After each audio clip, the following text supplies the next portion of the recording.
दोस्तों, हमारे इस अनंत ब्रह्मांड में किसी अन्य एक्सोप्लैनेट की खोज करना बहुत ही चुनौतीपूर्ण है, क्योंकि कोई भी प्लैनेट अपने परिक्रमा करने वाले तारों की तुलना में कई गुना अधिक छोटे और मंद होते हैं। उदाहरण के लिए आप हमारे पृथ्वी को देख सकते हैं, जो अपने पेरेंट स्टार यानी कि हमारे सूर्य की तुलना में बहुत ही छोटा है और हमारे सूर्य के अंदर लगभग 13 लाख पृथ्वी फीट हो सकते हैं। ब्रह्मांड में मौजूद किसी भी एक्सोप्लैनेट के पास अपना कोई प्रकाश नहीं होता है और इन्हीं सभी कारणों से शायद ही कभी किसी ग्रह का डायरेक्ट पता लगाया जा सकता है। हालांकि अभी तक वैज्ञानिकों ने कुछ एक्स्ट्रा सोलर ग्रहों को डायरेक्ट भी देखा है, लेकिन देखे गए यह सभी एक्स्ट्रा सोलर प्लैनेट हमारे सोलर सिस्टम के बृहस्पति ग्रह से भी काफी बड़े हैं। वैज्ञानिकों के द्वारा भेजा गया केपलर स्पेस टेलीस्कोप ब्रह्मांड में मौजूद एक्सोप्लैनेट का पता लगाने के लिए पारगमन विधि का उपयोग करता है और यह अब तक का सबसे सफल तरीका साबित हुआ है। नासा के द्वारा 2009 में लॉन्च किया गया और 2018 तक अपने मिशन को पूरा करने तक केपलर स्पेस टेलीस्कोप ने पारगमन विधि का उपयोग करते हुए एक्सोप्लैनेट की खोज में काफी महत्वपूर्ण भूमिका निभाई और अकेले केपलर स्पेस टेलीस्कोप ने सिग्नस तारामंडल में 5 लाख से भी अधिक तारों का ऑब्जर्वेशन किया और इस दौरान इसने 2600 से भी अधिक एक्सोप्लैनेट के होने का पता लगाया और इतने अधिक मात्रा में एक्सोप्लैनेट के मिलने से हमें पता चला कि इस अनंत ब्रह्मांड में हमारे सौरमंडल के ग्रहों की तुलना में अन्य ग्रहों में बहुत ही अधिक विविधता है और हमारे सौरमंडल में जितने प्रकार के ग्रह मौजूद हैं, उसके तुलना में ये एक्सोप्लैनेट काफी भिन्न और अलग प्रजाति के हैं। हालांकि इसमें से बहुत से ग्रहों का गुण सोलर सिस्टम के ग्रहों के गुण से भी मेल खाते हैं।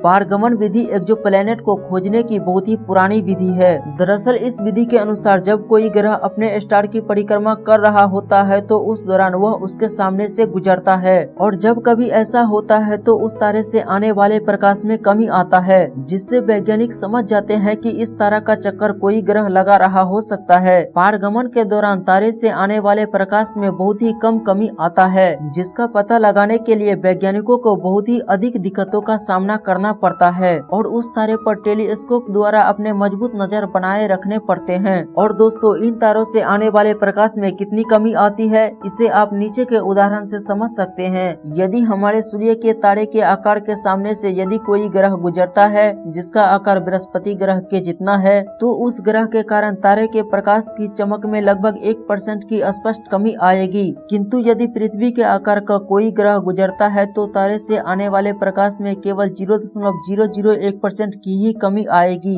यानी कि ग्रह जितना छोटा होगा, तारे से आने वाले प्रकाश में कमी उतनी ही कम होगी, जिसका पता वैज्ञानिकों को बहुत ही जल्द नहीं लगता है। इसके अलावा यह विधि ग्रह के आकार के साथ साथ उस ग्रह के अपने तारे की परिक्रमा करने में लगने वाला समय पर भी निर्भर करता है। उस ग्रह को अपने तारे की परिक्रमा करने में जितना ही अधिक समय लगेगा, उस ग्रह के बारे में वैज्ञानिकों को उतनी ही जल्दी पता चल जाता है। और वहीं यदि परिक्रमा करने में लगने वाला समय कम होता है तो वैज्ञानिकों को काफी अधिक समय के बाद उस ग्रह के बारे में पता चलता है। दोस्तों, यदि आपको आज का यह वीडियो पसंद आया हो तो इस वीडियो को लाइक और यदि आप इस चैनल पर नए हैं तो इसे सब्सक्राइब करके बेल नोटिफिकेशन को जरूर ऑन कर ले। धन्यवाद।